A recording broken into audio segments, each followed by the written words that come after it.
आदरणीय दर्शकवृंद नमस्कार। अभी अपने लोग देख रहल बानी जी न्यूज नेटवर्क के प्रस्तुति कार्यक्रम चुनावी मंच और चुनावी मंच कार्यक्रम अंतर्गत आज हमनी के पुगल बानी सा 12 जिला निर्वाचन क्षेत्र नंबर 1 के ख में ई गांव पड़ेला बोहा गांव। ई बोहा गांव में नेपाली कांग्रेस के तरफ से 1 के ख के उम्मीदवार नागेंद्र शाह जी बानी, प्रदेश सभा सदस्य यानी कि विधायक पद के यहाँ के उम्मीदवार बानी। यहाँ के आए रही हमें घर दैलो में यहाँ बोहा गांव में यहाँ के हमनी के भेटाइल बानी। यहाँ से चुनावी गतिविधि के बारे में यहाँ से हम चर्चा परिचर्चा ई कार्यक्रम में करे के चाहम। नागेंद्र जी अपने का स्वागत बा कार्यक्रम चुनावी मंच में। अपने के भी स्वागत बाटे, संपूर्ण देखे वाला साथी लोग के भी हमारे से बहुत बहुत स्वागत बाटे। गांव समाज में घूम रहल बानी, जनता के कितना साथ सहयोग मिल रहल बाटे? हमनी के देखो प्रजातंत्र के हमनी के एगो देन बा। प्रजातंत्र नेपाल में आयल, गणतंत्र आयल, ओकर लोग बदलाव के एगो सोच रखले बा। हमनी नेपाली कांग्रेस युवा के हमनी के साथ सहयोग मिली था, ओमे हमनी के बहुत सहयोग मिली था, ओमे हमनी आगाड़ी बढ़ब। एला हमनी के जोन भी कसर करे के पड़े हमनी वो साथ हमनी के आगाड़ी बढ़ब, जैसे शिक्षा में भी हो, स्वास्थ्य में भी हो, कृषि में भी हो, सबके साथ सबके विकास से लेकर हमनी आगाड़ी बढ़े के एजेंडा के साथ में आयल बानी। एकदम एजेंडा के साथ में आयल बानी। हमनी के नया सोच के नया युवा के का चाहना बा वो चाहना के साथ हमनी आगाड़ी बढ़े के प्रयास करें। अपने के मध्य प्रदेश के सभा मुख सरोज यादव जी बानी, यह क्षेत्र से वहाँ के लड़ल बानी। डर भय में बानी की कुछ न डर भय कदी जनता वहाँ के जीतल बानी, वहाँ के 2 बार राज्य मंत्री बनल बानी, सभा मुख बनल बानी। हाँ, जनता वहाँ के वोट दे के जीतलन सा। कहीं जनता से अपने डरा तो नहीं कि वहाँ के ज्यादा वोट चलाई, ओकर भी तो डर नहीं है नु कुछ न। यहाँ के सर्वे जनता होगला, जनता जेकरा के चाहेला कुर्सी पर रखेला, जेकरा के चाहेला न रखेला। जैसे उ सभा मुख बनन, आज सभा मुख बनन, उ 4 पीढ़िया 3 पीढ़िया जीत रहल बान। 2 पीरियड में जीत के मंत्री भी भेलन, स्वास्थ्य मंत्री कौन मंत्री भेलन, और अभी सभा मुख बनन। लेकिन जितना अपेक्षा यहाँ के जनता लोग रखले बा विकास के, उ सपा शून्य बा। यहाँ जितना हमनी के देखे जारी कि हम मंत्री भी बनलन, अभी सभा मुख बनल। सभा मुख में 20 करोड़ के सालाना बजट बाटे, 17 करोड़ सभा मुख के, 3 करोड़ विधायक पद के जोन बजट बा वो 20 करोड़, यानी 5 वर्ष में 100 करोड़ के हमनी के विकास देखे के नहीं के मिली। वो से जनता लोग के चाहना बा कि नया जुग के नया उम्मीदवार नया सोच के साथ आगाड़ी बढ़े वाला हमनी के साथ देवे वाला नागेंद्र शाह कानू बड़न, उनका साथ हमनी के रहू, साथ विकास करवाऊ। एकर मतलब अपने सरोज यादव जी के विकास से अपने खुश नहीं थी? हम तो खुश तो बर्तने बाड़ी, काहे कि जनता के खुशी ही हमार खुशी है। तो जनता खुशी नहीं के मतलब हमनियो खुशी नहीं की, हमनी खुशी नहीं के जनता खुशी नहीं के। अब यहाँ सरोज जी के विकास से अपने खुश नहीं की, लेकिन सरोज जी एगो वीडियो में वहाँ के बोलनी हमें जे नेपाली कांग्रेस के मंत्री उमाकांत चौधरी जी वहाँ के क्षेत्र भी पड़ेला, वहाँ के कौनो कामे नहीं खन कहले, जितना काम कहले बानी उ सब हम काम कहले बानी। उ तो गलत वीडियो देखनी कि ना देखनी उनकर बोला? हम वीडियो तो देखनी, लेकिन उनका सरासर गलत आरोप लगावल बा। काहे कि राजनीति बनावे के काम बाटे प्रतिनिधि सभा लोग के, राजनीति बनावे में बनौले बना। जैसे हमनी के नागरिकता विधेयक, हमनी के नेपाली कांग्रेस पार्टी नागरिकता विधेयक 2 खेप हमनी के अपर और लोअर सदन से पास करके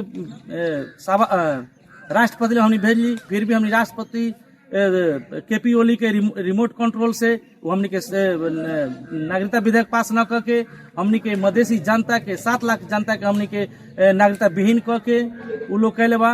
तो ये सब करला हमने के खाली गलत विकास वहाँ के कहले बानी कि ना? सरोज जी बोलनी जो वहाँ के विकास कुछ कहले नहीं इस क्षेत्र में? एकदम विकास कहले बानी, न करे के बातें नहीं के। जैसे हमने के विकास को देखा जाओ, जैसे हमने के बिजली के ओर हमने के बैरिया से लेके रामनगर बैरिया से लेके हर एक गांव होते हुए जैसे निजगढ़ तक हमने के विकास कहले बानी, बिजली में विकास कहले बानी, शिक्षा में विकास कहले बानी, हर स्कूल में भी हमने के बाउंड्रिंग से लेके स्कूल भवन से लेके स्वास्थ्य के हमने के अपग्रेड कहले बानी, हर वार्ड में स्वास्थ्य चौकी रखे के प्रयास कहले बानी, रोड में भी ग्रेवल रोड, ढलान रोड, पिच रोड सब तरह कहले बानी, न करे के बातें नहीं के।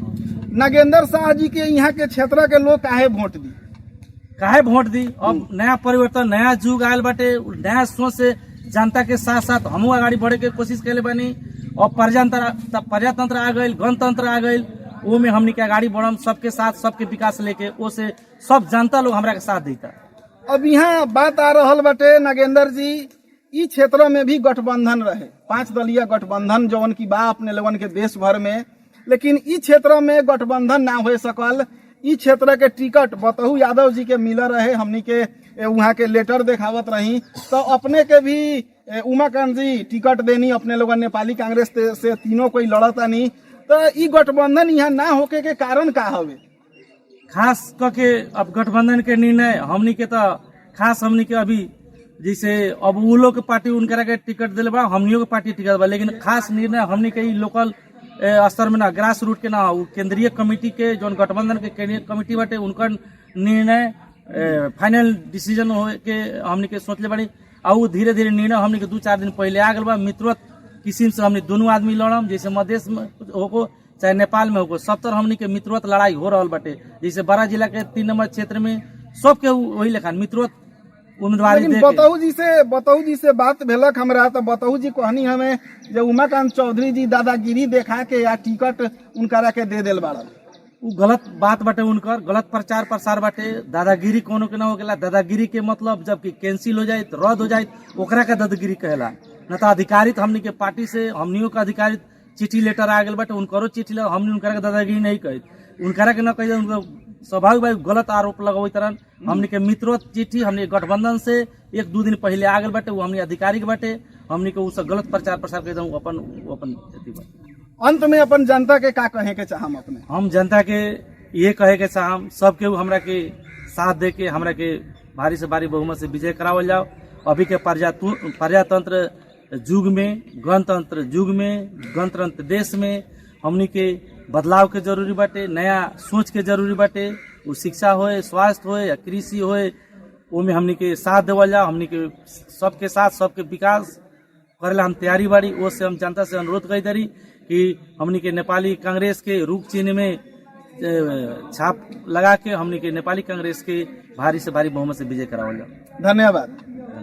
आदरणीय दर्शक भी यहाँ के रनी हवे नागेंद्र शाह कानू जी, यहाँ के 12 जिला निर्वाचन क्षेत्र नंबर 1 के ख से यहाँ के प्रदेश सभा सदस्य यानी कि विधायक पद के यहाँ के उम्मीदवार बनी नेपाली कांग्रेस के तरफ से।